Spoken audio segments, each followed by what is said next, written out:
AM 950, the progressive voice of Minnesota, the Matt McNeil Show. Brand new to you edition. Paul Metsa is joining us for this full freaking hour. As a matter of fact, pardon me, Paul freaking Metsa's here for an hour, okay? Living legend of Minnesota music.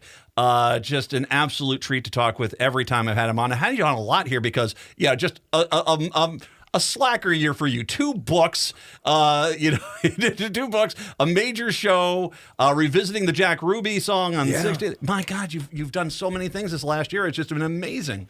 Well, it's I love doing what I do. You know, that's the bottom line.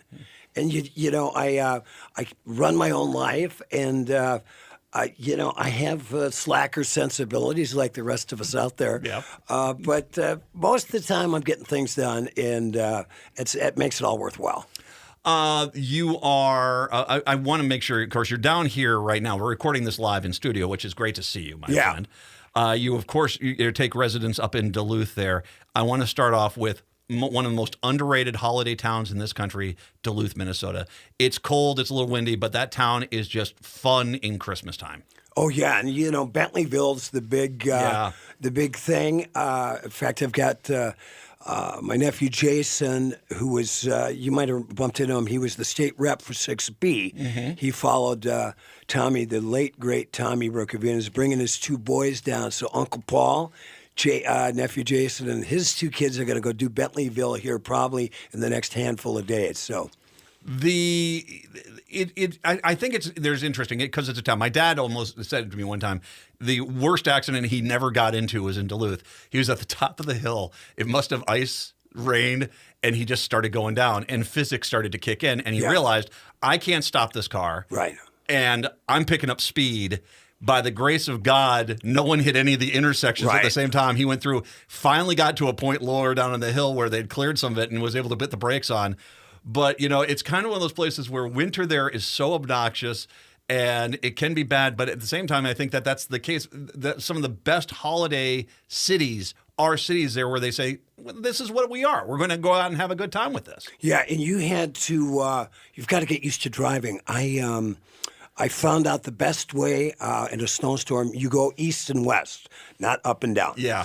And in fact, there's I think I told you this, when the first year I lived there, I rented the first floor of Bob Dylan's childhood home, which did not anymore have a garage. So when I knew I was there for about a year, and I was going to start looking for a house. And first thing you want is the lake view. Second thing I needed was a yard with a fence for the dog. After a year without a garage, I said, "Screw the lake view. I need a garage." You do get your priorities set there because it's there's a practical, well, and that's Minnesota. It's a practicality over existence. I like the downtown. I told you I've gone up there a bunch of times now. My daughter's going to UMD, and I've been up there a lot. I'm going to be back up there in January. I'm going to be up there probably in February, and it was shockingly cute how nice that town is. And there are people that every town has some problems, and I'm not going to say the town doesn't have some problems. There's always grit. It always is there. But compared to how the town used to be, it's kind of one of those things where it's like, people get upset about in Minneapolis. They say, oh, Minneapolis is bad. It's like, do you remember what Minneapolis was like in the 80s? It was dirty and gritty, and there was block after block of empty. There was empty parking lots everywhere. There wasn't any reason to come down. Now you got tons of people living down there. What do you mean it's worse? It's a lot better than it was.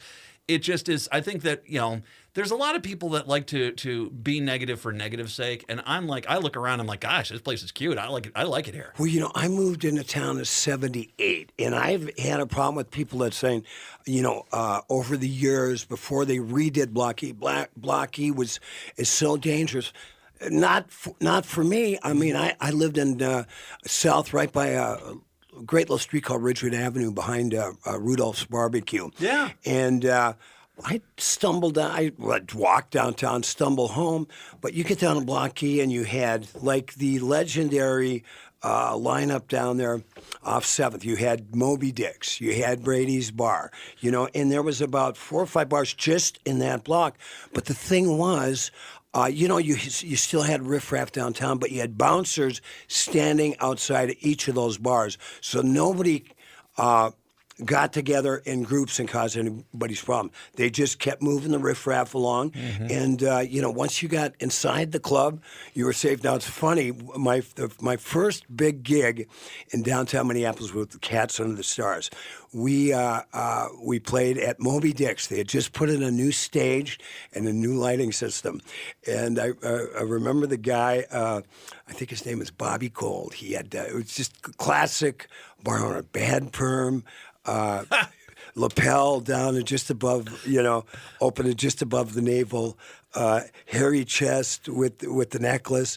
And he's going, he's looking at our press because he says, what is this Red J music? What is this Red J? I go, it's reggae. We played some reggae. And he goes, well, here's the stage. You can put all your lights around here. And we had just gotten started. I go, Bobby, I said, it's no big deal. We just have one light. But anyway, and it was if you love foosball, that was foosball ground zero in Minnesota. There one time was probably 30 or 40 foosball tables. Anyway, they painted it and cleaned it up and everything. And I was in the restroom and doing my thing, and standing next to this old black guy. And there was in the restroom, nothing had changed, man. There was drugs changing hands. You'd see a flash of a knife or maybe a pistol or whatever. And this old brother is looking at the wall and says to no one in particular, he says, well, he says, you can remodel the bar, he said, but you can't remodel the people. Well, and bless them that you did. I went to school down on East Lake, so I had Town Talk Diner and the Poodle Club. You have Poodle Club? You ever get over to the Poodle Club? Been to the Poodle Club, yeah. We used to do yearly Halloween gigs at Oddfellows Hall. Yeah.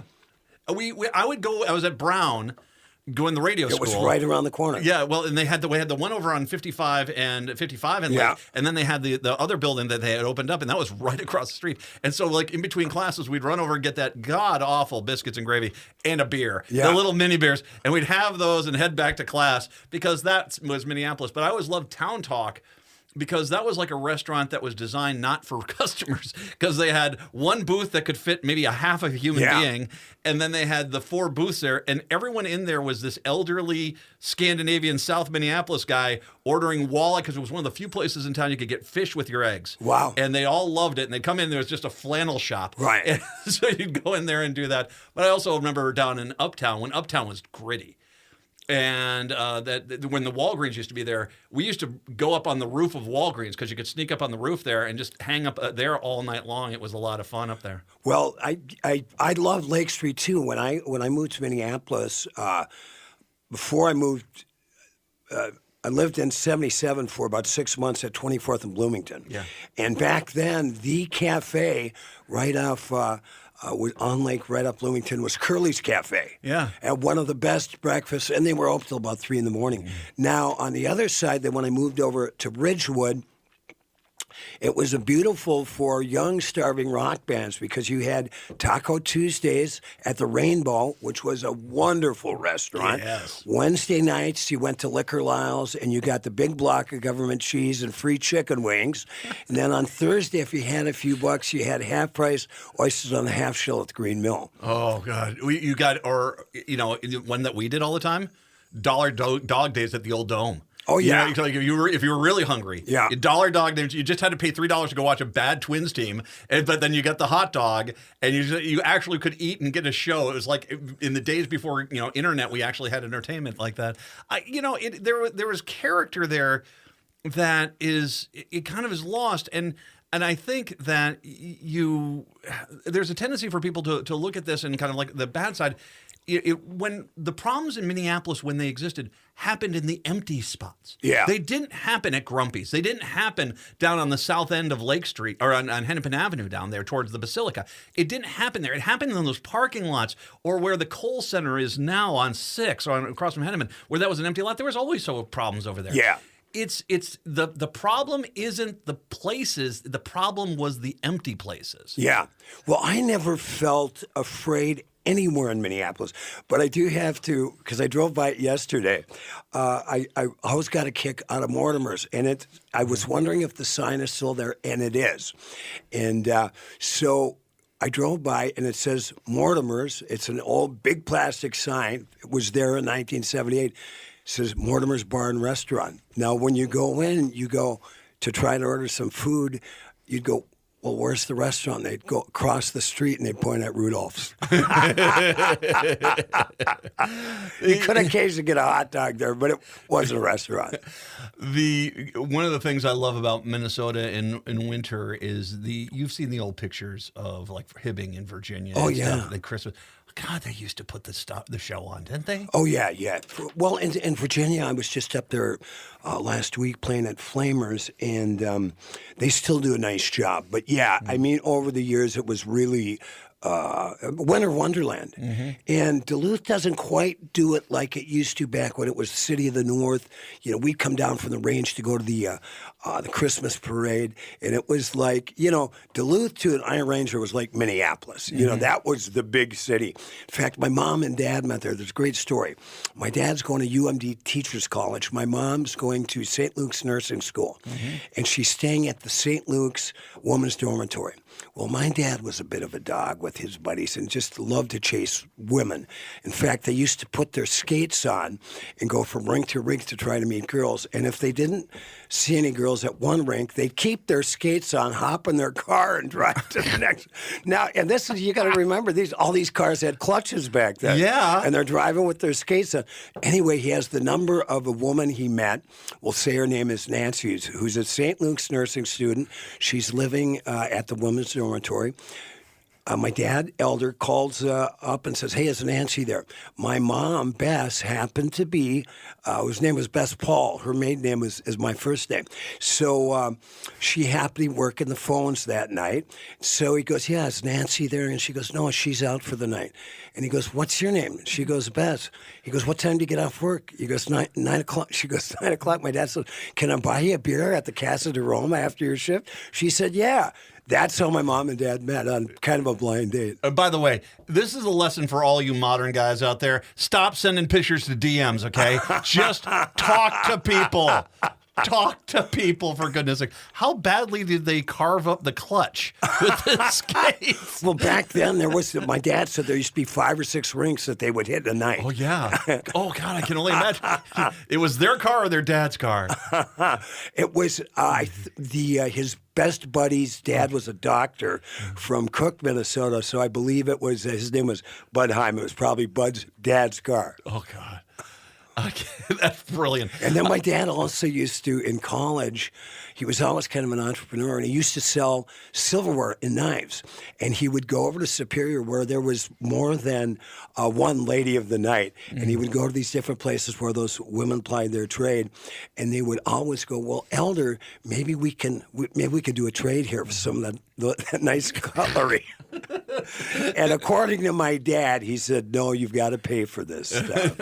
I said to my dad, because we have a sauna up at our cabin, and so it's actually my great aunt's dollhouse that they had in the yard. Oh, beautiful! And then they moved it out to the cabin, and they basically sealed it off and put a furnace in there, and so it's a wood burning sauna that we have up there. Beautiful. It's fantastic. And so I was like, when I was in Duluth, and I'd see saunas. And I'd say, hey, Dad, saunas, look at this. Like, Dad's like, no, not these saunas. Maybe when you're in college, son, you know. That's the case. The only one that was a little more legit was Biwabik with the sauna bar. They had that one over there. That was legit. But I know which sauna. It was the family sauna. I believe it was, about 2nd, right off a block and a half off Superior Street.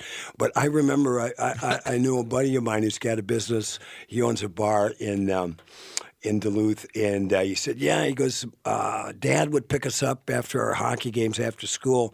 He'd run to the sauna, and he'd keep the car running so we could stay warm.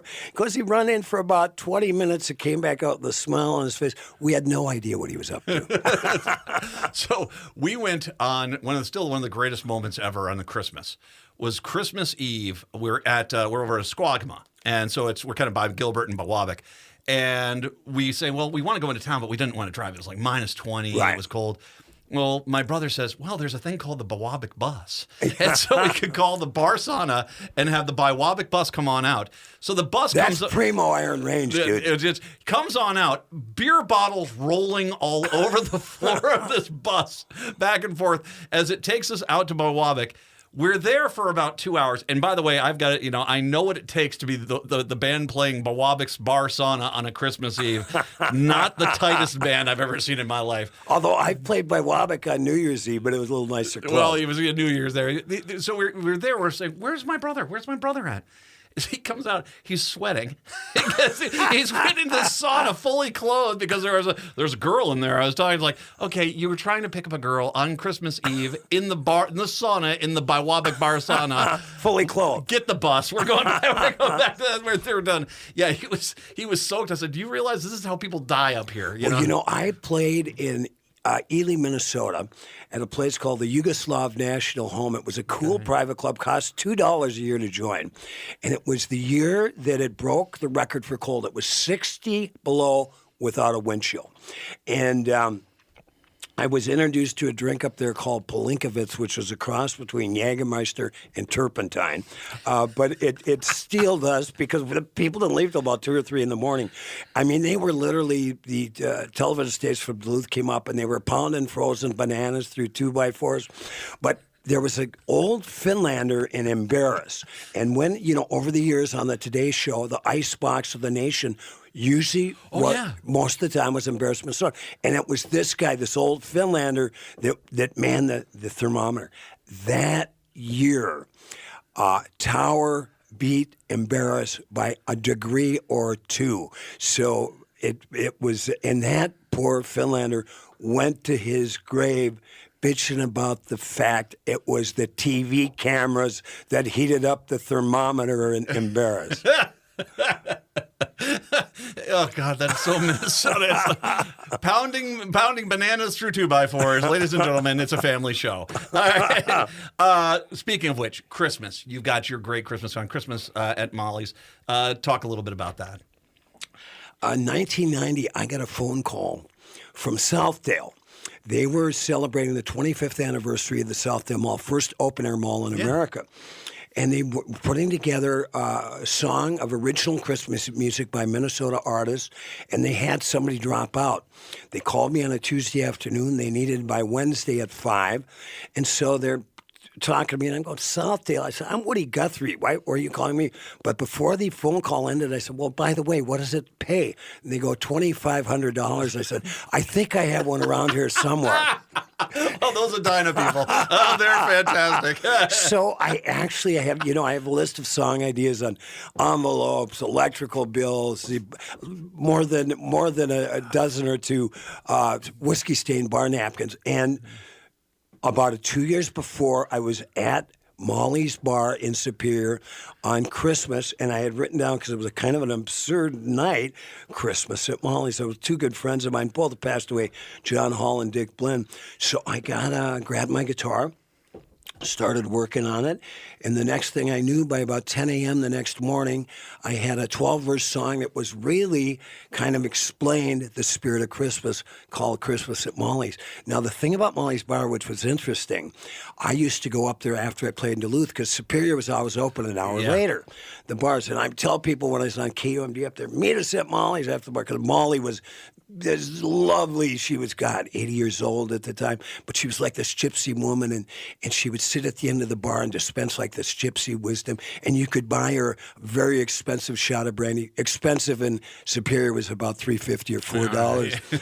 And but it was one of the first gay bars in the Twin Ports. Now, it was kind of, hush-hush at the time. So finally somebody said, well, most people up here consider it a gay bar. Of course, not that mattered to me at all. Of course, by then it had been, anybody that wanted to go there could go.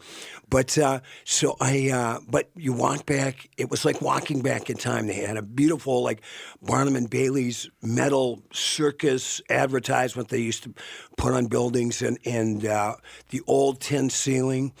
And it was just a great way. The song kind of wrote itself. It turned out to be one of my most beloved songs. Everybody requested it at Christmas, and also one of my claims to fame was it ended up at the jukebox at Molly's and was played constantly over the Christmas season. Brett, if you wouldn't mind, let's play that right now. Christmas at Molly's, Paul Metsa, right here on AM 950.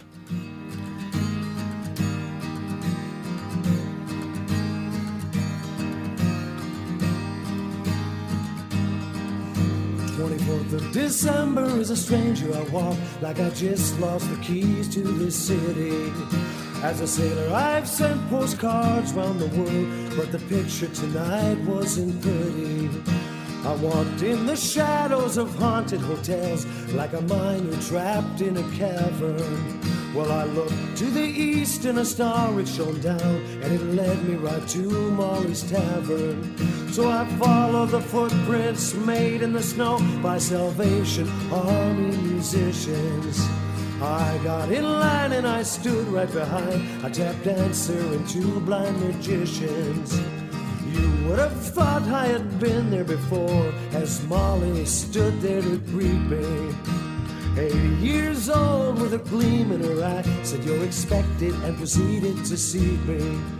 Come on, ye low down rounders, lift up your low down ways,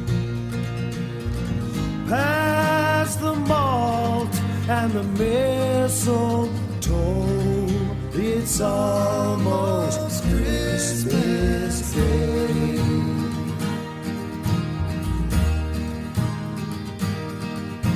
I walked around and the harp player asked if I would like to request a selection. I smiled and I asked for God bless the child, and for him I took up a collection. I spotted a man with a white beard and red, from a distance looked just like Kris Kringle. As he went to the roof, oh, I thought I heard hoofs, and I swear I heard sleigh bells a jingle. We waltzed on a dance floor made out of glass. Between dances we sang Christmas carols. Then we lit candles, had a moment of silence. The bartender read F. Scott Fitzgerald. Molly said first we must give to receive. We put our trinkets into a kitty. In went my compass and my grandfather's watch, and I pulled out the key to the city. Come all ye low down rounders, lift up your low down ways, pass the malt and the mistletoe, it's almost Christmas Day.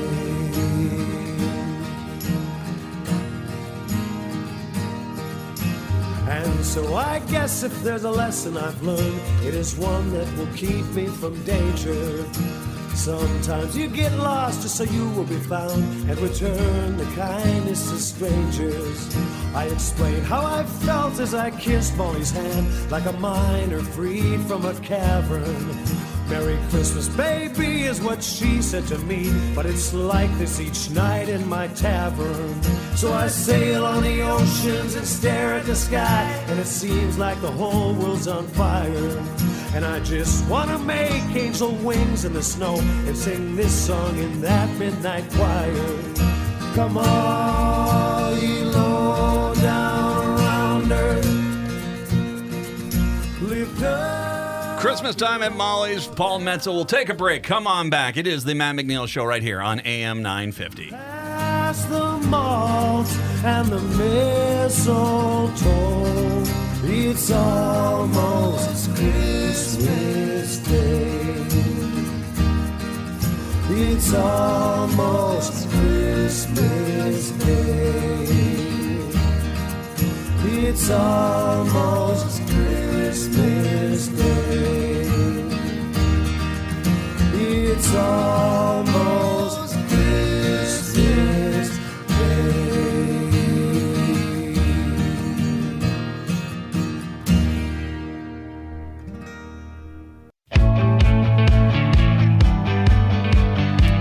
It's the Matt McNeil Show.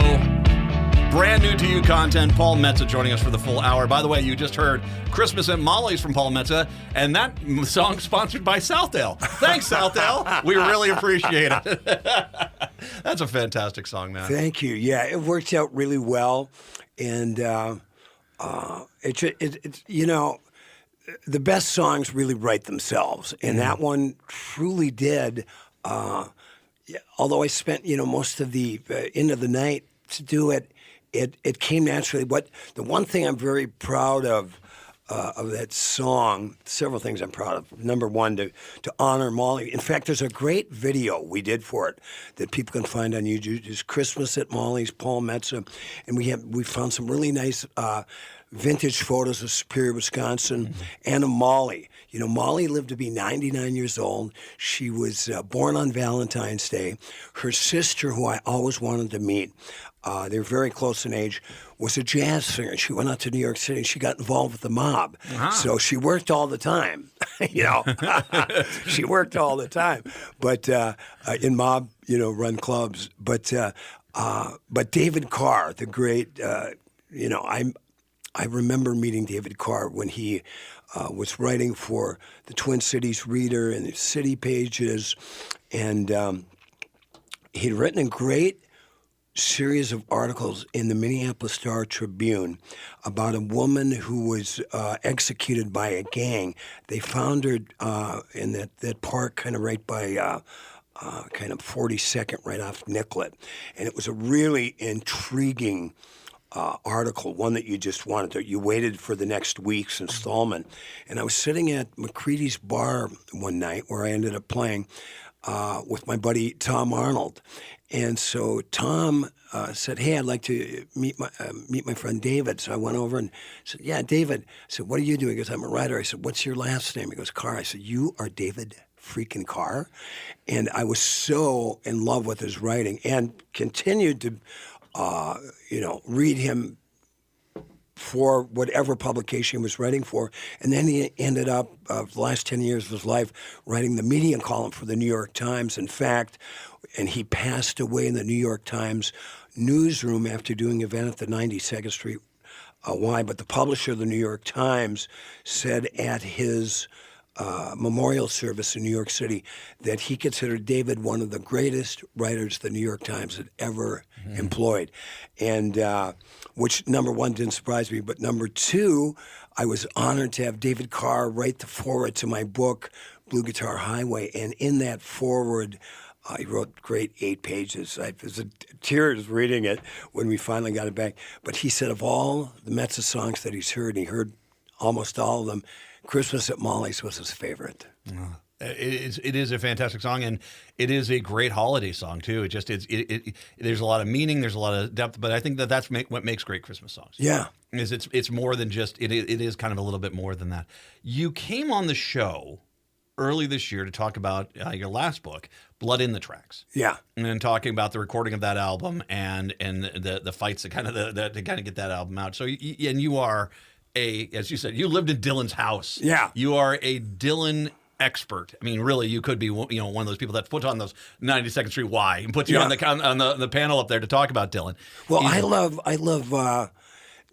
Dylan's a passion of mine. Like some people love baseball. Oh yeah, right. Like I got friends of mine that are into baseball, and they could tell you what Joe DiMaggio hit 1952. Yeah. You know? Yeah. I'm guilty as charged on baseball, by the way. Yeah. I'm one of those nerds and stuff like that. They're going to be a biopic about him coming on out with Timothée Chalamet, and I love this. How much Timothée Chalamet have you seen? You have any idea who he is? Zip. Okay.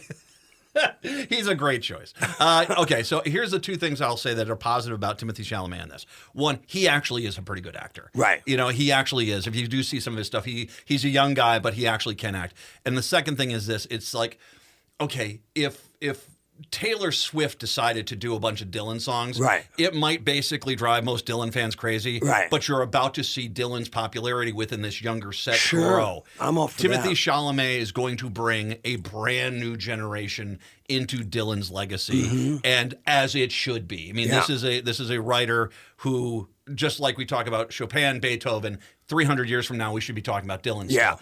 And so I think that's a really good thing that he's going to do. One of the things I want to read this to you that he said in a recent interview, Timothée Chalamet revealed that Bob Dylan's manager, Jeff Rawson, shared with him a 12-hour playlist of unreleased Dylan tracks from 59 to 64. Wow. So, someone made the point, he said, well, if you really have the Dylan aficionados, they probably already have cuts of these here like this.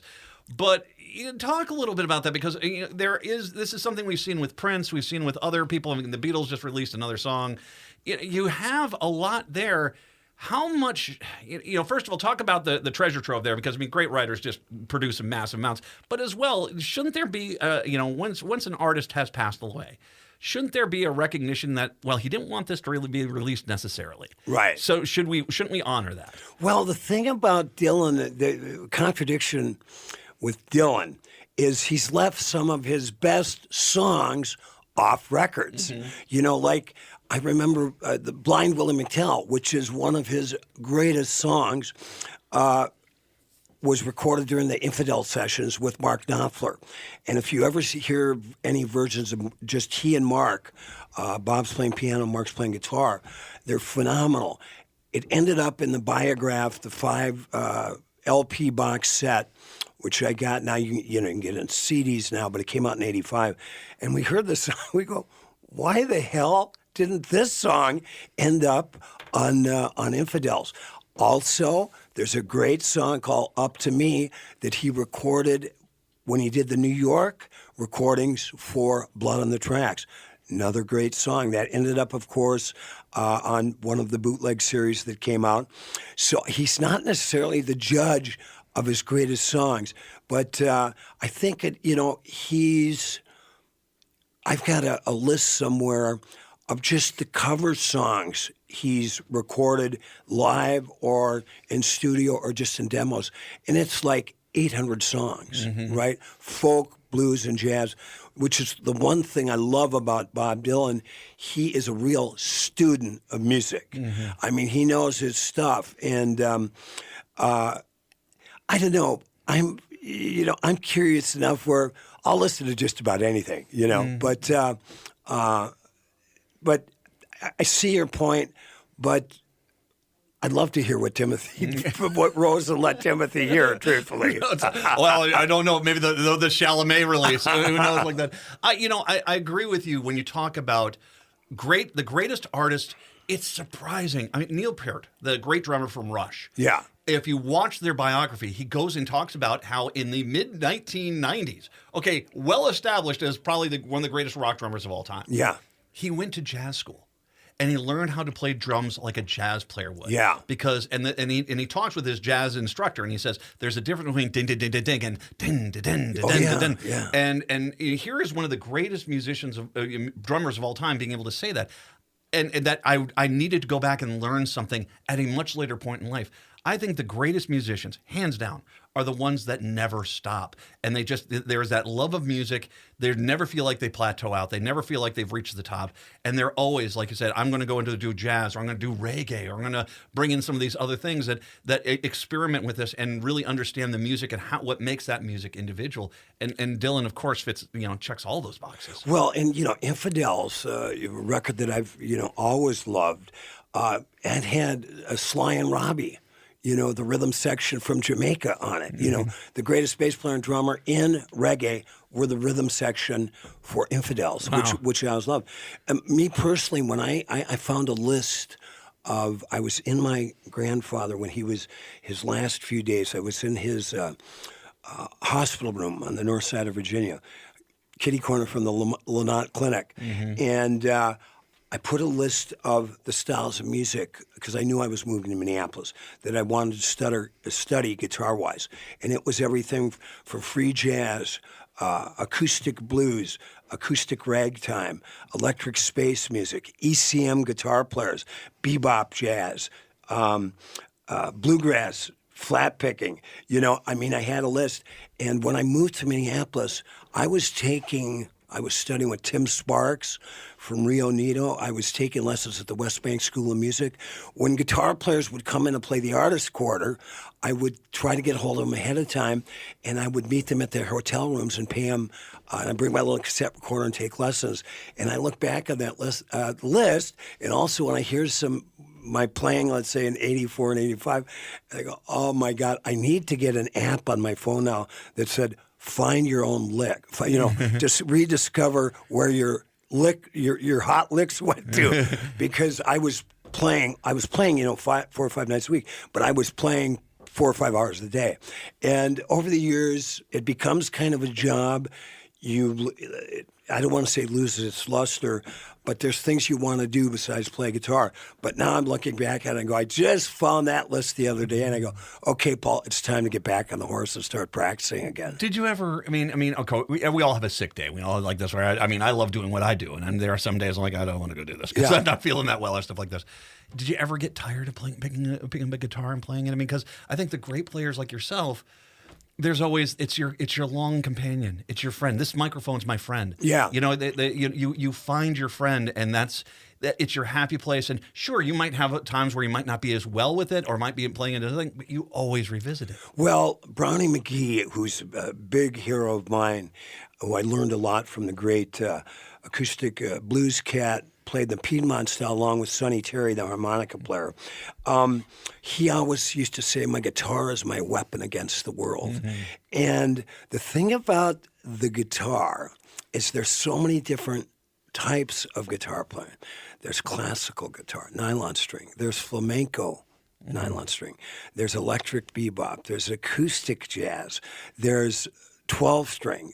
There's Leo Kottke, John Fahey, Peter Lang, Americana fingerstyle guitar playing, and you could go on and on. There's so many, then you get into the really experimental stuff with like Derek Bailey and people like that, and then you can go to Randy Rhoads or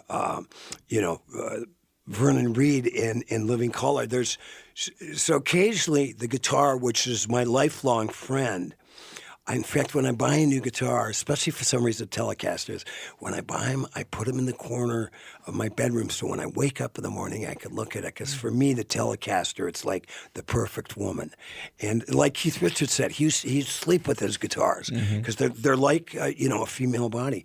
But the thing about the guitar is, when it's looking back at you, it's saying, you're never going to master me. Oh. You can love me and you can work with me, but you're never going to be able to play everything that everybody else can learn in a variety of styles. So it's always a work in progress. But that's the beautiful thing. It's a lifelong journey. You're never going to completely master all styles. So you just want to get as good as you can to be able to express what you're feeling at that time. And I think on a good night, I'm able to do that. If my microphone could talk, I think it'd be like sighing exasperately. Yeah. Okay, fine, we'll give it another chance. That's like, all right, give it another go, college team try here. But I got to say, though, man, I'm really happy about your Chicago show. Yeah. I've listened to radio my whole life as well. And you have a real certain joie de vivre and a sense of excitement that you don't get on a lot of other radio hosts. Thank you. And so you've got to, it's your thing, man, and you do it really well. I love listening to you, and I stream you when I'm up in Duluth. I listen to you in the car when I'm down here, and there's just you know who I miss. Are you old enough to remember Franklin Hobbs on the old CCO? My great uncle was Cedric Adams, so I know a lot of the classics. Yeah, and then and who? God, why am I forgetting the great name? Leigh Kamen on the Jazz Image.